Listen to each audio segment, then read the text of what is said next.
Halo guys, gimana kabarnya? Jadi kami dari Kelompok 1. Jadi kami di sini akan mempresentasikan materi yang ke-8 yaitu tentang puisi. Sebelumnya kami akan memperkenalkan diri terlebih dahulu dari sebelah kanan. Nama saya Muhammad Yoga Pratama, nomor absen 18. Nama saya Najwa Ramadhani, absen 23. Nama saya Danur Abifa, absen 21. Nama saya Jaya Nalisia, absen 14. Nama saya Dunia Aulia dari absen 8. Saya Marita Anastasia, absen 16. dan saya Aditya absen 1.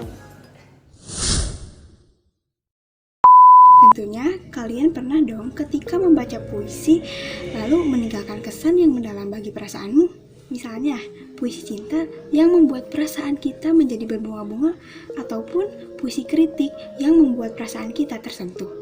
Nah, itulah yang disebut dengan suasana. Dengan kata lain, suasana merupakan akibat psikologis yang timbul terhadap pembaca. Jadi, suasana ialah keadaan pembaca setelah membaca puisi. Menemukan tema puisi. Tema adalah ide dasar yang mendasari sebuah tulisan, termasuk puisi. Tema puisi menjadi inti dari makna atau pesan yang ingin disampaikan penyair dalam puisinya. Meskipun bahasa yang digunakan dalam puisi cenderung bermakna konotatif, tetapi tema puisi salah satunya dapat dirunut dengan menggunakan kata-kata kunci dalam puisi tersebut.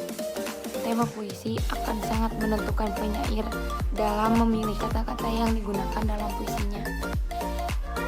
A. Mengidentifikasi komponen penting dalam puisi. Puisi adalah salah satu bentuk karya sastra yang banyak disukai karena disajikan dalam bahasa yang indah dan sifatnya yang imajinatif. Bahkan puisi juga dianggap sebagai rangkaian kata-kata yang menggambarkan perasaan penulisnya. Pesan yang ingin disampaikan oleh penyair dirangkai dengan kata-kata yang indah, yang berbeda dengan bahasa sehari-hari, bahkan juga berbeda dengan bahasa karya sastra lainnya, seperti drama atau prosa. Makna puisi menjadi hal yang penting bagi pembaca, seindah apapun rangkaian kata-kata yang dibuat oleh seseorang, menjadi tidak berarti makna atau pesan yang disampaikan di dalamnya. B. Mendemonstrasikan puisi. Membacakan puisi, berikut hal-hal yang harus diperhatikan. 1. Rima dan irama. Artinya dalam membaca puisi tidak terlalu cepat ataupun terlalu lambat. 2. Artikulasi dan kejelasan suara. Artinya suara kita dalam membaca puisi harus jelas. Misalnya saja dalam membacakan huruf-huruf vokal A, I, U, E, O, A, I, U. 3. Ekspresi mimik wajah. Artinya ekspresi wajah kita harus bisa disesuaikan dengan isi puisi. 4. Mengatur pernapasan. Artinya pernapasan harus diatur, jangan tergesa-gesa. 5. Sehingga tidak akan mengganggu ketika membaca puisi. Penampilan artinya kepribadian atau sikap kita saat di panggung. Usahakan harus tenang, tak tergesa, tak gugup, dan harus meyakinkan. Hal yang harus diperhatikan ketika akan membaca puisi yaitu A. Vokal, B. Ekspresi, C. Intonasi, tekanan dinamik, dan tekanan tempo. Identifikasi kata konkret dalam puisi. Kata konkret adalah kata yang memungkinkan munculnya imaji karena dapat ditangkap indera.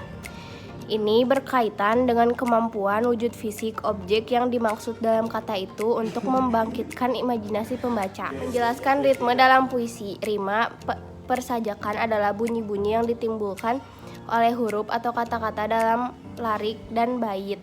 Sementara itu, irama atau ritme adalah pergantian tinggi rendah, panjang pendek, dan keras lembut ucapan bunyi. D. Menulis puisi. Menuliskan puisi untuk mengungkapkan perasaan. Salah satu sumber ide untuk menulis puisi yang paling mudah didapatkan adalah berdasarkan pengalaman pribadi. Pengalaman merupakan segala sesuatu yang pernah dibaca, dilihat, didengar, atau dialami. Menulis puisi berdasarkan berita yang dibaca atau didengar. 1. Bacalah koran, dengarkan radio, atau tontonlah acara berita di televisi. Yang kedua, temukan peristiwa apa yang terjadi. Yang ketiga, berdasarkan isi berita tersebut, buatlah puisi dengan mempertahankan suasana, tema, dan maknanya. Menyusun ulasan dari buku yang dibaca. 1. Ulasan selalu ditunjukkan pada isi buku, bukan pada pandangan sendiri, sehingga dalam memberikan ulasan harus dibantu oleh kerangka isi buku. 2. Berikanlah ulasan pada setiap bagian penting isi buku secara proporsional.